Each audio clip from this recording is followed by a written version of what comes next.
Revelation 11 verses 1-3. Measuring the temple. Then a measuring rod like a staff was given to me, and I was told, "Rise and measure God's temple and the altar and count those who worship in it. But exclude the courtyard outside the temple, for it has been given over to the nations, and for 42 months they will trample on the holy city. And I will authorize my 2 witnesses to prophesy, wearing sackcloth for 1,260 days." Revelation 11 verses 4-14. The 2 witnesses. These 2 witnesses are the 2 olive trees and the 2 lampstands that stand before the Lord God of the whole earth. If anyone attempts to harm them, fire will flow out of their mouths and consume their foes.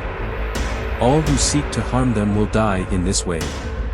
They have authority to shut the heavens so that no rain will fall during the days of their prophesying. They have authority over the waters to turn them into blood and to strike the earth with every plague imaginable, as often as they desire. When their testimony is completed, the beast that comes up from the bottomless pit will wage war against them and conquer them and kill them. Their dead bodies will lie on the street of the great city that is symbolically called Sodom and Egypt, where their Lord was also crucified. For 3.5 days people from every ethnicity, tribe, nation, and language will see their corpses, because no one is permitted to bury them. The entire world will gloat over them and celebrate and exchange gifts, because these 2 prophets had condemned those who dwell on the earth. After 3.5 days God's breath of life entered them and they stood to their feet, terrifying all who saw them. Then they heard a loud shout from heaven saying to them, "Come up here."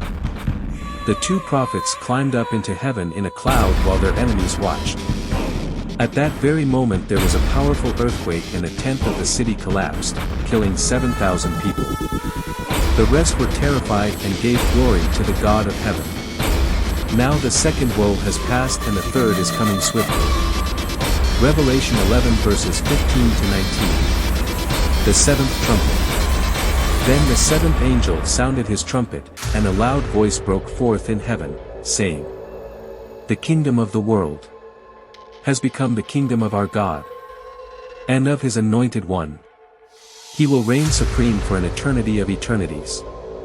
Then the 24 elders who sit on their thrones before God fell face down before him and worshipped him, saying, "We give thanks to you, Lord God Almighty, who is, and who was, because you have established your great and limitless power and begun to reign. The nations were furious, and you became furious. And the time for judging the dead has come. The time has come to reward your servants, the prophets, and the holy ones and all who reverence your name, both small and great. And the time has come to destroy those who corrupt the earth." Then God's temple was opened in heaven and the ark of his covenant was clearly visible inside his temple. And there were blinding flashes of lightning, voices roaring, startling thunderclaps, a massive earthquake, and a great hailstorm.